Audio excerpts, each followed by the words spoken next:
100% ಫಲಿತಾಂಶ ಕೊಟ್ಟ ಶಿಕ್ಷಕರಿಗೆ, ವಿದ್ಯಾರ್ಥಿಗಳಿಗೆ ದಲಿತ ಸಂಘರ್ಷ ಸಮಿತಿ ವತಿಯಿಂದ ಸನ್ಮಾನ.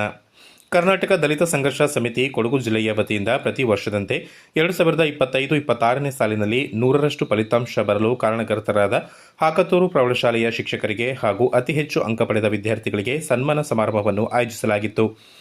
ಕಾರ್ಯಕ್ರಮದ ಉದ್ಘಾಟನೆಯನ್ನು ಮಡಿಕೇರಿ ತಾಲೂಕು ಕಗ್ಗೋಡ್ಲು ಗ್ರಾಮದ ದಾನಿಗಳು ಹಾಗೂ ಸಮಾಜ ಸೇವಕರಾದ ಶ್ರೀಮತಿ ದಂಬೆಕೋಡಿ ಕವನ ಭೀಷ್ಮ ಅವರು ದೀಪ ಬೆಳಗಿಸುವುದರ ಮೂಲಕ ಉದ್ಘಾಟಿಸಿದರು. ಈ ಸಂದರ್ಭ ಮಾತನಾಡಿದ ಅವರು, ಹಾಕತ್ತೂರು ಪ್ರೌಢಶಾಲೆಯಲ್ಲಿ ನಿರಂತರವಾಗಿ 7 ವರ್ಷದಿಂದ 100% ಫಲಿತಾಂಶ ಬರುತ್ತಿರುವುದರ ಜೊತೆಗೆ ಮಕ್ಕಳು ಸಹ ಒಳ್ಳೆಯ ಅಂಕವನ್ನು ಪಡೆಯುತ್ತಿರುವುದು ತುಂಬಾ ಸಂತೋಷದ ವಿಷಯ. ವಿದ್ಯಾರ್ಥಿಗಳು 10ನೇ ತರಗತಿಯಲ್ಲಿ ಉತ್ತಮ ಅಂಕವನ್ನು ಪಡೆದರೆ ಮಾತ್ರ ಮುಂದಿನ ಶೈಕ್ಷಣಿಕ ಭವಿಷ್ಯ ಉಜ್ವಲವಾಗಿರುತ್ತದೆ ಎಂದರು.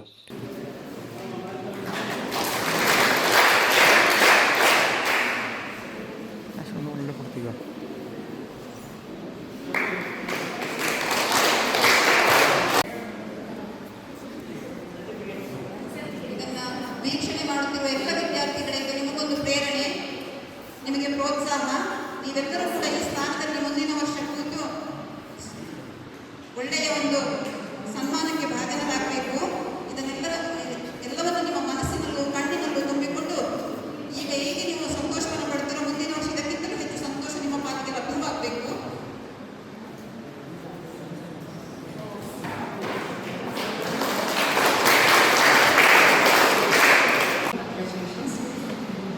Maybe it was a milestone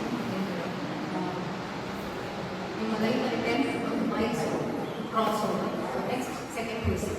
So 10th ಅಲ್ಲಿ ಯಾವಾಗಲೂ ಒಳ್ಳೆ ಮಾರ್ಕ್ಸ್ ತಗೊಳ್ಳೇ ಬೇಕು ಎಲ್ಲವೂ ಕೂಡ.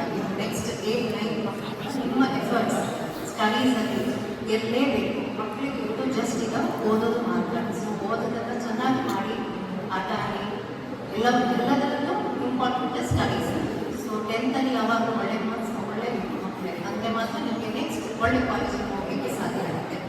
ಮತ್ತು ನಿಮ್ಮಂಥ ಮಕ್ಕಳಿಗೆ ಯಾವಾಗಲೂ ಗೌರ್ಮೆಂಟಿಂದ ಫೆಸಿಲಿಟೀಸ್ ಜಾಸ್ತಿ ಇರೋದ್ರಿಂದ ಅದನ್ನು ನೀವು ಕರೆಕ್ಟಾಗಿ ಅದನ್ನು ಫೆಸಿಲಿಟೀಸ್ನ ನೀವು ಉಪಯೋಗ ಮಾಡಿಕೊಳ್ಬೇಕು. So all the best. 9th ಮಕ್ಕಳಿಗೆ ಈ ವರ್ಷ ಸ್ಟಡಿ ಲೈಫ್. ಕಾರ್ಯಕ್ರಮದಲ್ಲಿ ಮುಖ್ಯ ಭಾಷಣಕಾರರಾಗಿ ಆಗಮಿಸಿದ ಕನ್ನಡ ಸಾಹಿತ್ಯ ಪರಿಷತ್ತಿನ ಮಾಜಿ ಅಧ್ಯಕ್ಷ ಟಿ.ಪಿ. ರಮೇಶ್ ಮಾತನಾಡಿ, ವಿದ್ಯಾರ್ಥಿಗಳು ನೀವು ಓದಿದ ಶಾಲೆಯನ್ನು ಉನ್ನತ ಮಟ್ಟಕ್ಕೆ ಕೊಂಡೊಯ್ಯಲು ನಿಮ್ಮೆಲ್ಲರ ಸಹಕಾರ ಅಗತ್ಯವಾಗಿರುತ್ತದೆ ಎಂದರು. ಕೊಡಗಿನಲ್ಲಿ ಸುಮಾರು 7 ವರ್ಷಗಳಿಂದ ಹಲವಾರು ಸರ್ಕಾರಿ ಶಾಲೆಗಳಲ್ಲಿ 10ನೇ ತರಗತಿಯಲ್ಲಿ 100% ಫಲಿತಾಂಶ ಬಂದಿದ್ದು, ಇದಕ್ಕೆ ಕಾರಣರಾದ ಎಲ್ಲ ಶಿಕ್ಷಕರಿಗೆ ಧನ್ಯವಾದಗಳನ್ನು ತಿಳಿಸಿದರು. ನೀವೆಲ್ಲ ವಿದ್ಯಾರ್ಥಿಗಳಾಗಿದ್ದೀರಿ, ನಾವೆಲ್ಲ ಮಾತುಗಾರರಾಗಿದ್ದೀವಿ, ವಿಷಯ ತಿಳಿದವರಾಗಿದ್ದೀವಿ, ಮಾತಾಡೋರಾಗಿದ್ದೀವಿ. ಮಕ್ಕಳು ನೀವು ಮಾತಾಡೋ ಕಾಲ ಬರ್ತದಲ್ಲ.